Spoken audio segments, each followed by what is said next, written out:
Buenas noches, a nombre de Leo Zuckerman, titular de este programa, a quien hoy por única vez trataré de sustituir en la conducción del mismo. Estamos muy contentos con la presencia de Valeria Amoy. Hola, hola Héctor, hola Macario. Macario Schettino y Jorge Castañeda desde Nueva York.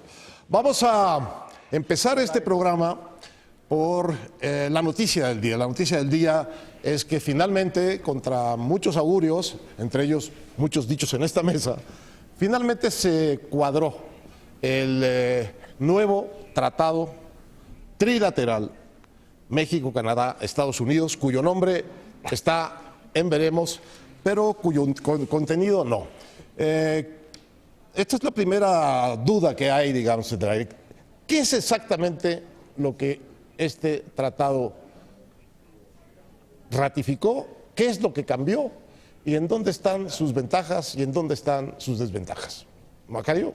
Sí, bueno, primero creo que el nombre más fácil sería que le dijéramos MUSCA. MUSCA. Es el Mexico-US-Canada Agreement. Porque en la español, forma como ellos lo pusieron está medio complicado. Sí, es invento mío, pero es el más fácil, así que yo sugiero que lo utilicen para que no estén sufriendo. Lo más importante de este acuerdo es que existen. Si no hubiera habido un acercamiento entre Canadá y Estados Unidos anoche y lo hubieran logrado sacar, esta idea de que podía haber un acuerdo bilateral México-Estados Unidos era muy dudosa, probablemente no hubiera tenido éxito y entonces nos hubiéramos quedado sin nada. Eso fue lo que aprovechó el señor Trump para presionarnos a todos y tratar de sacarnos lo más posible. Sacó un poquito, yo creo que efectivamente él gana, mejora un poco el tratado en su interpretación. Logramos meter ahí muchas cosas que ya venían en el TPP y eso es un triunfo para México y Canadá. Creo que al final es un buen arreglo en el sentido de que continuamos esta relación entre los tres países, no se desordenó demasiado. La estrategia entre México y Canadá de dividir al enemigo, distraerlo y al final lograr tener algo, creo que fue muy exitosa. A mí me parece que en ese sentido es un triunfo también para México y Canadá. ¿Qué balance haces, Valeria, de lo que sabemos? La forma en la que lo estamos viendo, quizás, es en relación a lo que podríamos haber perdido. A mí no me parece que en términos generales sea un mejor acuerdo que lo que teníamos, no se generará más comercio, pero creo que esa, en este momento específico, no es la forma de verlo. Creo que la forma de verlo en este momento es, bueno, pero podríamos haber perdido mucho más, nos podría haber ido mucho peor. Y en ese sentido, a mí me parece una excelente noticia que finalmente quitemos una nube del camino, una nube menos de incertidumbre frente a lo que viene, que seguramente no será un escenario económico sencillo para los próximos años. Entonces, quitarte la incertidumbre del Tratado de Libre Comercio, ahora MUSCA, de acuerdo a don Macario. Ese es un primer bautizo, pero no... Sí. No, pero ese bautizo no tiene ya autoridad, lo hizo no tiene autoridad municipal para... Pero vas a ver que va a cuajar el MUSCA, te lo apuesto. Entonces, me parece que nos quita una nube de incertidumbre. Salirte de la estela del lío comercial global. Te quita del lío comercial global y te permite enfocarte en otras cosas. Para la administración saliente es una buena noticia, para la administración entrante es una gran noticia y yo creo que para México es una noticia muy positiva que ya nos hayamos quitado por lo menos este nubarrón de encima, porque vamos a tener que enfrentar algunos otros relativamente pronto. Jorge, ¿qué balance traes de este arreglo? En lo general, totalmente de acuerdo con Valeria y con Macario. Es mejor que exista que no existiera. Tiene el gran mérito de existir y en efecto vale la pena compararlo con el peor de los escenarios, que hubiera sido o bien que Trump se retirara del NAFTA o bien que solo hubiera habido un tratado bilateral con escasas posibilidades de ser aprobado en Estados Unidos, o bien que hubiera uno trilateral muy negativo, muy pernicioso para México. En ese sentido, yo creo que pues es un logro importante de México, de Peña Nieto en particular, de Trudeau quizás en menor medida, quizás Canadá, aunque conservan lo que más les importaba, que era el capítulo 19 o solución de controversias antidumping. Wow.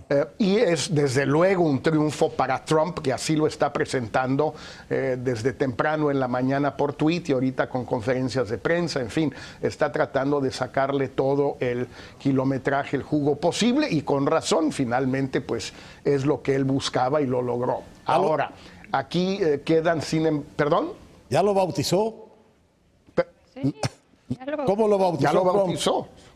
¿Cómo lo bautizó? Es al revés. USMCA, USMCA. Usumka. Sepa Dios cómo se pronuncia eso. No sé cómo se pronuncia. Usumka, muy bien. Por eso, Macario. Prefiero... Va ganando Macario. Prefiero Macario. Prefiero lo de Macario. Bueno, bien.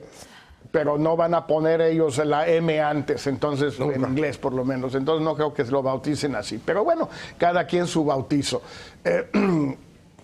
Ahora, hay dos grupos de nubes de las que hablaba Valeria que ahí siguen.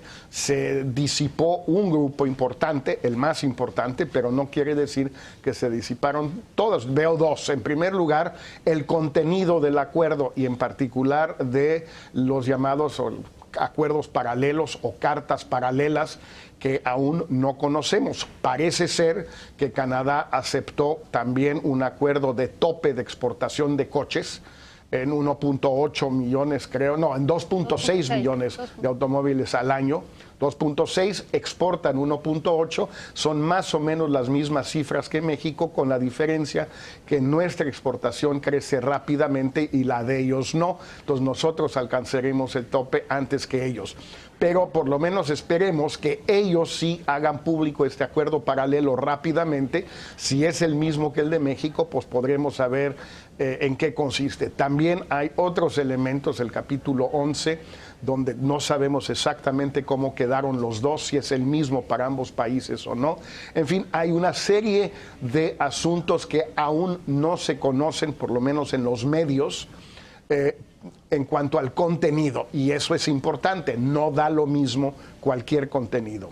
Y en segundo lugar, que eso lo veo yo más complicado, está el tema de la aprobación por parte del Congreso norteamericano. En un régimen parlamentario como el canadiense, en principio, la aprobación es automática si el primer ministro así lo solicita, porque tiene una mayoría automática en su parlamento.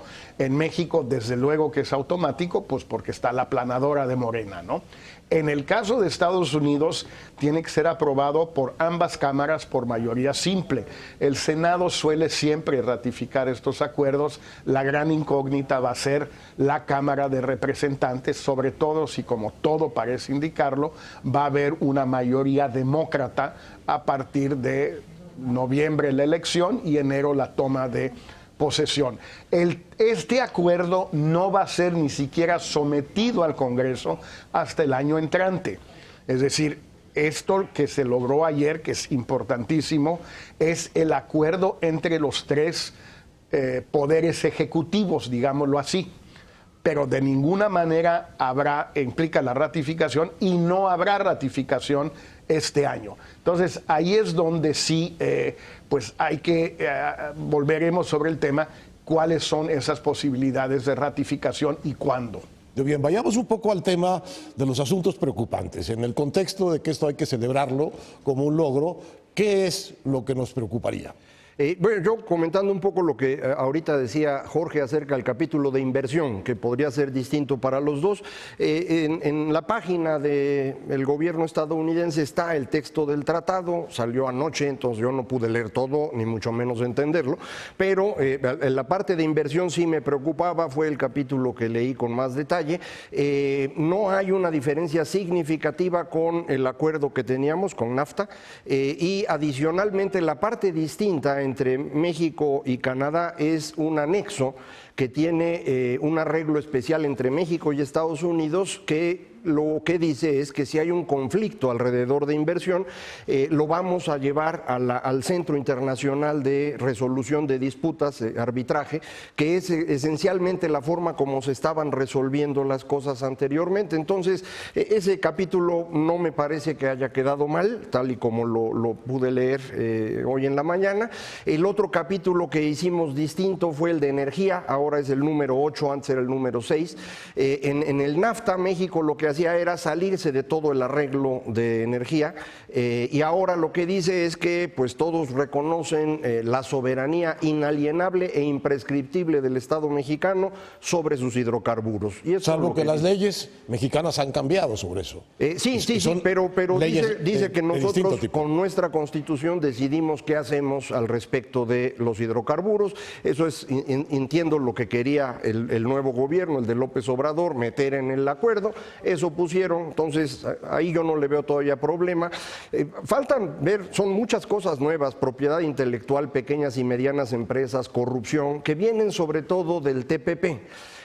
Pero pues hay que ver cómo quedaron, y la verdad no los he leído todavía, no opino. ¿Qué te preocupa, Valeria? Me preocupa, bueno, a ver, desde luego hay que leer los detalles, ¿no? Yo creo que quedó bastante parecido a como estaba, ¿no? Salvo la parte de automotriz, y sí cambió ahí sustancialmente, cambia las reglas de origen y cambia la forma en la que se van a contabilizar las reglas de origen, porque ahora además dividen el coche, cualquier automóvil, en diferentes componentes. Entonces hay que entender muy bien, porque las reglas de origen ya no es del coche en su conjunto, sino si estás hablando, y aquí corrígeme Macario, de la parte de los fierros, de la parte de los sistemas, de la parte de los plásticos. Entonces ahí tendremos que entender con más detalle qué pasa con las reglas de origen en ese sector. Pero lo que me llama la atención es que en este bonito acuerdo de voluntades, donde ya vamos a tener pláticas entre los tres y un acuerdo de libre comercio, que ojo, el nombre MUSCA o USMCA, es importante, por lo menos como anécdota, porque el presidente de Estados Unidos no quería que en el nombre estuvieran las siglas libre comercio. Entonces, esto es importante. Si esto es un acuerdo entre tres países, pero no de libre comercio, es un acuerdo entre tres y quitemos esas siglas.